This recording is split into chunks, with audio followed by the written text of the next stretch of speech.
ಎಲ್ಲರಿಗೂ ನನ್ನ ಯೂಟ್ಯೂಬ್ ಚಾನೆಲ್ಗೆ ಸ್ವಾಗತ. ಇವತ್ತು ನಾನು ಬೆಳ್ಳಂಬೆಳಗ್ಗೆ ವ್ಲಾಗ್ ಸ್ಟಾರ್ಟ್ ಮಾಡಿದ್ದೇನೆ ಆಯಿತಾ. ಯಾಕಂತ ಹೇಳಿದರೆ ನಮ್ಮ ಪರಿಸರದಲ್ಲಿ ಹಕ್ಕಿಗಳ ಕಲರವ ಮತ್ತು ಈ ವಾತಾವರಣ ಎಲ್ಲ ನನಗೆ ಯಾಕೋ ತುಂಬ ಖುಷಿ ಅಂತ ಅನಿಸಿತು. ನೀವು ಕೂಡ ನಮ್ಮ ಪರಿಸರದಲ್ಲಿ ಹಕ್ಕಿಗಳು ಕೂಗುವುದನ್ನು ಕೇಳಿ ಆಯಿತಾ.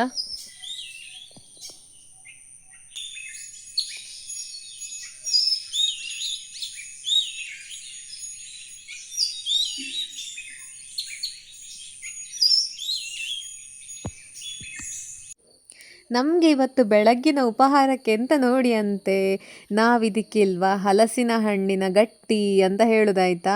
ನಿನ್ನೆ ಅಕ್ಕನ ಮನೆಯಿಂದ ತಂದ ಹಲಸಿನ ಹಣ್ಣು ಇತ್ತಲ್ವ, ಅದರಲ್ಲಿ ನಮ್ಮ ಆಸೆಗೆ ಬೇಕಾದಷ್ಟು ತಿಂದು ಅದಾದ ನಂತರ ಉಳಿದದ್ರಲ್ಲಿ ಈ ಒಂದು ಉಪಹಾರವನ್ನು ಮಾಡಿರುವಂಥದ್ದಾಯ್ತಾ. ನಮ್ಮ ಕಡೆ ಈ ಉಪಹಾರ ಸರ್ವೇ ಸಾಮಾನ್ಯ ಅಂತ ಹೇಳ್ಬೋದು. ಇದಕ್ಕೆ ಒಳ್ಳೆ ಕಾಂಬಿನೇಷನ್ ಎಂತ ಗೊತ್ತುಂಟಾ, ಪರಿಶುದ್ಧವಾದಂತಹ ತೆಂಗಿನೆಣ್ಣೆಯ ಜೊತೆಗೆ ಉಂಟಲ್ವಾ ಮಾವಿನ ಮಿಡಿ ಉಪ್ಪಿನಕಾಯಿ ಹಾಕಿ ತಿನ್ಬೇಕು. ಎಂಥ ರುಚಿ ಗೊತ್ತುಂಟಾ. ಇದನ್ನು ತಿಂದವರಿಗೆ ಅದರ ರುಚಿ ಗೊತ್ತಿರಬಹುದು. ಯಾರಿಗೆಲ್ಲ ಈ ರೀತಿ ಹಲಸಿನ ಹಣ್ಣಿನ ಗಟ್ಟಿ ಇಷ್ಟ ಅಂತ ಹೇಳುವುದನ್ನು ಕಮೆಂಟಲ್ಲಿ ತಿಳಿಸಿ ಆಯಿತಾ. ವ್ಲಾಗ್ ಆಗಲೇ ಪ್ರಾರಂಭ ಮಾಡಿದ್ರು ಕೂಡ ಮುಖದರ್ಶನ ಈಗ ಆಗ್ತಾ ಇರುವಂಥದ್ದಲ್ವಾ.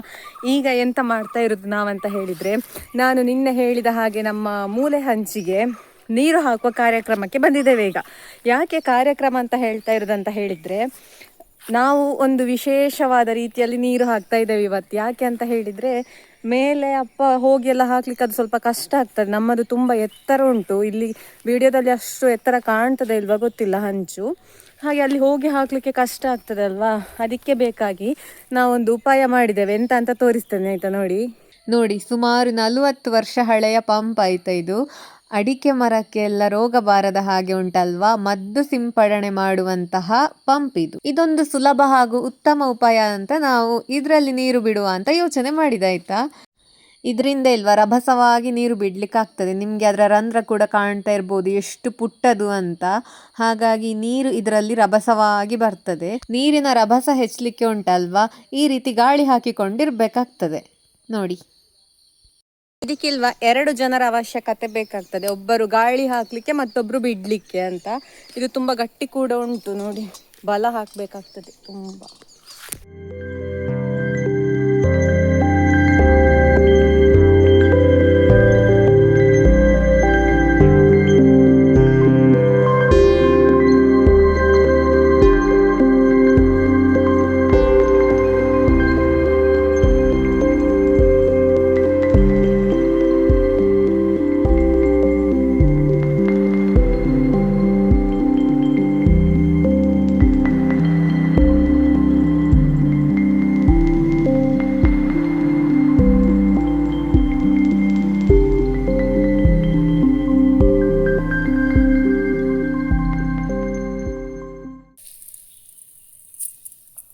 ಹಾಗೆ ಇಲ್ಲಿ ನಮ್ಮ ಹೂದೋಟ ನೋಡಿ ಎಷ್ಟು ಚಂದ ಕಾಣ್ತಾ ಉಂಟು ಅಂತ.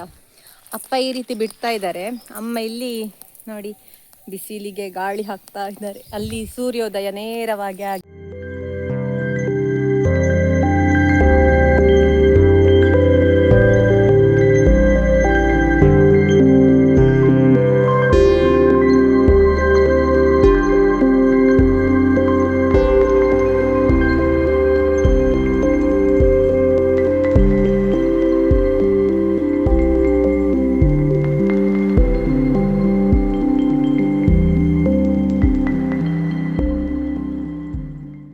ನೋಡಿ ಅಪ್ಪ ನೀರು ಬಿಡ್ತಾ ಇದ್ದಾರೆ. ನೋಡಿ ತುದಿ ತನಕ ಇದು ಹೋಗ್ತದೆ. ಹಾಗೆ ಅಮ್ಮ ಗಾಳಿ ಹಾಕ್ತಾ ಇದ್ದಾರೆ. ನಾನು ಕೆಲಸ ಮಾಡಲಿಕ್ಕೆ ಹೋಗ್ತೇನೆ. ತುಂಬ ಹೊತ್ತಾಯಿತು ನಾನು ಬಂದು. ಮನೆಯ ಹಿಂಭಾಗಕ್ಕೆಲ್ಲ ನೀರು ಬಿಟ್ಟಾಯಿತು. ಈಗ ಇಲ್ಲಿ ಮುಂಭಾಗಕ್ಕೆ ಬಿಡ್ತಾ ಇದ್ದಾರೆ. ಅಪ್ಪ ನಿಂತಿರುವಂಥದ್ದು ಅಲ್ಯೂಮಿನಿಯಂ ಏಣಿ ಆಯಿತಾ. ಇಲ್ಲಿ ಮುಂಭಾಗಕ್ಕೆ ಯಾಕೆ ಇದನ್ನು ಬಳಸ್ತಾ ಇದ್ದೇವೆ ಅಂತ ಹೇಳಿದರೆ, ನಮ್ಮ ಮನೆಯ ಹಿಂಭಾಗದಲ್ಲಿ ಆದರೆ ಸ್ವಲ್ಪ ಎತ್ತರ ಉಂಟು, ಹಾಗಾಗಿ ಈ ಏಣಿ ಅವಶ್ಯಕತೆ ಅಲ್ಲಿಗೆ ಬೀಳಲಿಲ್ಲ. ಮನೆಯ ಮುಂದೆ ಆದರೆ ನಮ್ಮ ಹಂಚಿನ ತುದಿಯವರೆಗೆ ಎತ್ತರ ಸಾಕಾಗುವುದಿಲ್ಲ ಅಂತ ಹೇಳುವ ಉದ್ದೇಶಕ್ಕೋಸ್ಕರ ಅಪ್ಪ ಮುಂದೆ ಎಲ್ಲ ಈ ರೀತಿ ಏಣಿ ಇಟ್ಟು ಬಿಡ್ತಾ ಇರುವಂಥದ್ದು. ನೀರಿನ ರಭಸ ನಿಮಗೆ ಕಾಣ್ತಾ ಉಂಟಾ ಇಲ್ವಾ ಅಂತ ನನಗೆ ಗೊತ್ತಿಲ್ಲ, ತುದಿಯ ತನಕ ತಲುಪ್ತದೆ. ನೋಡಿ ಅಪ್ಪ ಈಗ ಈ ಬದಿಯಲ್ಲಿ ನಿಂತುಕೊಂಡು ನೀರು ಬಿಡ್ತಾ ಇದ್ದಾರೆ ಆಯಿತಾ. ಇದು ಆದರೆ ಇವತ್ತಿನ ನೀರು ಬಿಡುವ ಕೆಲಸ ಮುಗೀತದೆ. ನಾನು ಆಗೊಮ್ಮೆ ಈಗೊಮ್ಮೆ ಬಂದು ವಿಡಿಯೋ ಮಾಡಿ ಹೋಗ್ತಾ ಇದ್ದೆ ಆಯಿತಾ. ನನಗೆ ಕೆಲಸ ಇರುವ ಕಾರಣ ನಾನು ಪೂರ್ತಿಯಾಗಿ ನಿಂತುಕೊಂಡು ನೋಡಲಿಕ್ಕೆ ಸಾಧ್ಯ ಆಗಲಿಲ್ಲ, ಆದರೂ ಕೂಡ ಸ್ವಲ್ಪ ಸ್ವಲ್ಪ ವಿಡಿಯೋ ಮಾಡಿದೆ. ನಾನೀಗ ಕನಕಾಂಬರ ಹೂ ಕೊಯ್ಲಿಕ್ಕೆ ಬಂದದ್ದಾಯ್ತಾ. ಯಾಕೆ ಅಂತ ಹೇಳಿದರೆ, ನಾನು ಇನ್ಸ್ಟಾಗ್ರಾಮಲ್ಲಿ ಗೋರಂಟಿ ಹೂವಿನ ಬಗ್ಗೆ ಒಂದು ಸಣ್ಣ ವಿಡಿಯೋ ತುಣುಕು ಹಾಕಿದ್ದೆ. ಅದರಲ್ಲಿ ನಾನು ಗೋರಂಟಿ ಹೂವನ್ನು ಕಟ್ಟಿದ ವಿಧಾನ ತುಂಬ ಜನರಿಗೆ ಕುತೂಹಲ ಉಂಟು ಮಾಡಿತ್ತು. ಹಾಗೆ ಯೂಟ್ಯೂಬಲ್ಲಿ ಕೂಡ ನಾನು ಆ ವಿಡಿಯೋವನ್ನು ಹಾಕಿದ್ದೆ. ನೋಡಿದ್ದವರಿಗೆ ಕೂಡ ಕೆಲವರಿಗೆ ಕುತೂಹಲ ಇರಬಹುದು. ಅಂತಹವರಿಗೋಸ್ಕರ ಇವತ್ತು ನಾನು ವಿಡಿಯೋ ಮಾಡ್ತಾ ಇರುವಂಥದ್ದು, ಯಾವ ರೀತಿ ಕಾಲಲ್ಲಿ ಹೂ ಕಟ್ಟುದು ಅಂತ. ಕಾಲಲ್ಲಿ ಹೂ ಕಟ್ಟುದು ಅಂತ ಹೇಳಿದರೆ, ಕಾಲಿನ ಸಹಾಯ ಅಥವಾ ಈ ರೀತಿ ಯಾವುದಾದ್ರೂ ಕಂಬದ ಸಹಾಯದಿಂದ ನಾವು ಹೂ ಕಟ್ಟುವಂಥದ್ದು. ನಾವು ಬಾಳೆ ಬಳ್ಳಿಯಿಂದ ಹೂ ಕಟ್ಟುದು.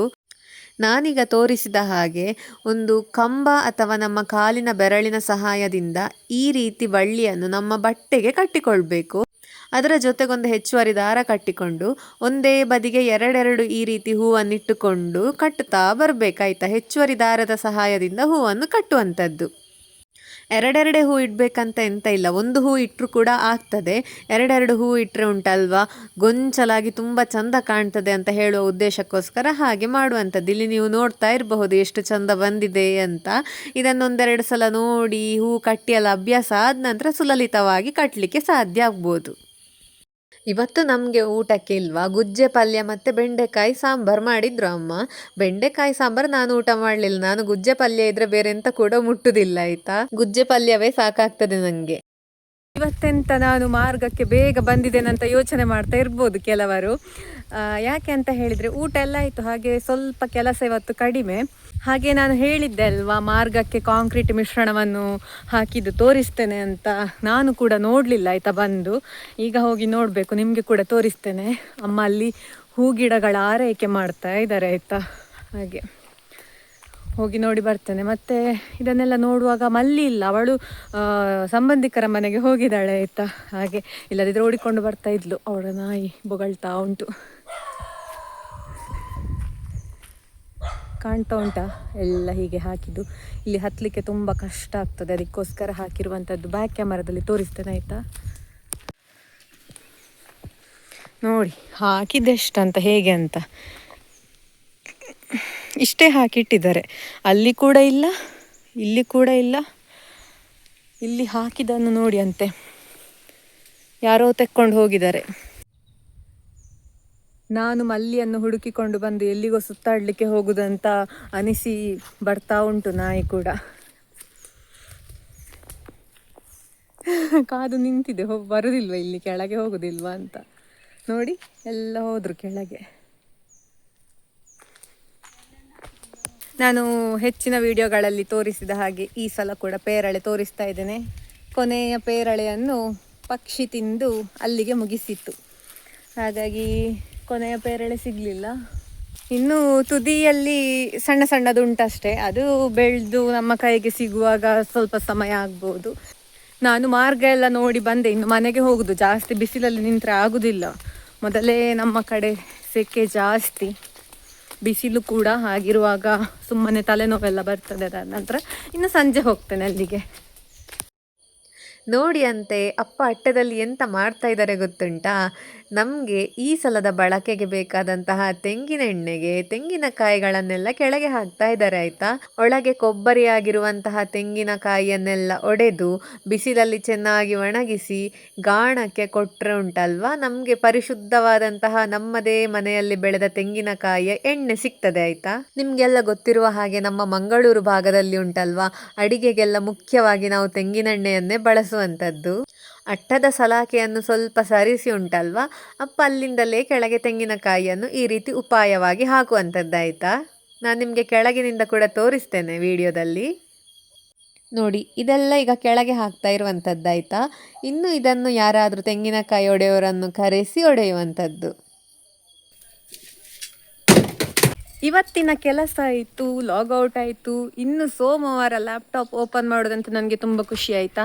ವೀಕೆಂಡಲ್ಲಿ ಎಂತ ಮಾಡಲಿಕ್ಕಿಲ್ಲದಿದ್ರು ವೀಕೆಂಡ್ ಬಂದರೆ ಖುಷಿ.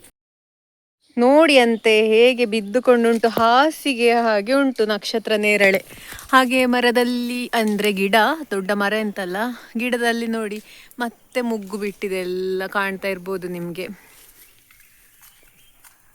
ಎಂತ ಅಂತ ಹೇಳಿದರೆ, ಇದರಲ್ಲಿ ತುಂಬ ಹುಳ ಕೂಡ ಆಗ್ತದೆ ಗಿಡದಲ್ಲಿ. ಎಷ್ಟು ನಕ್ಷತ್ರ ನೇರಳೆ ಉಂಟಲ್ಲ, ಎಲ್ಲ ಸ್ವಲ್ಪ ಹುಳ ಎಲ್ಲ ಉಂಟು, ಅದನ್ನೆಲ್ಲ ನೋಡಿ ತಿನ್ಬೇಕು. ಈಗ ಇಷ್ಟು 4 ಉಂಟು ಇದರಲ್ಲಿ ಎಲ್ಲ ಕೂಡ ಒಳ್ಳೇದುಂಟು ಅಂತ ಹೇಳಲಿಕ್ಕಾಗೋದಿಲ್ಲ, ನೋಡಬೇಕು. ಒಂದು ಗುಡ್ ನ್ಯೂಸ್ ಉಂಟು, ಕೆಮ್ಮಿಸೆ ಪಿಕಳಾರ ಮೊಟ್ಟೆ ಹೊಡೆದು ಮರಿಯಾಗಿದೆ ಆಯಿತಾ. ಸಣ್ಣಕ್ಕೆ ಕೂಗುದು ಕೇಳ್ತಾ ಉಂಟು. ನಾನು ನಿಮಗೆ ಇದನ್ನು ಬ್ಯಾಕ್ ಕ್ಯಾಮರಾದಲ್ಲಿ ತೋರಿಸ್ತೇನೆ. ಅದರ ತಾಯಿ ಎಲ್ಲಿಯೋ ಆಹಾರ ತರಲಿಕ್ಕೆ ಹೋಗಿದೆ, ಹಾಗಾಗಿ ತುಂಬ ಹೊತ್ತು ನಿಲ್ಲುವುದಿಲ್ಲ, ಬೇಗ ತೋರಿಸಿ ಹೋಗ್ತೇನೆ.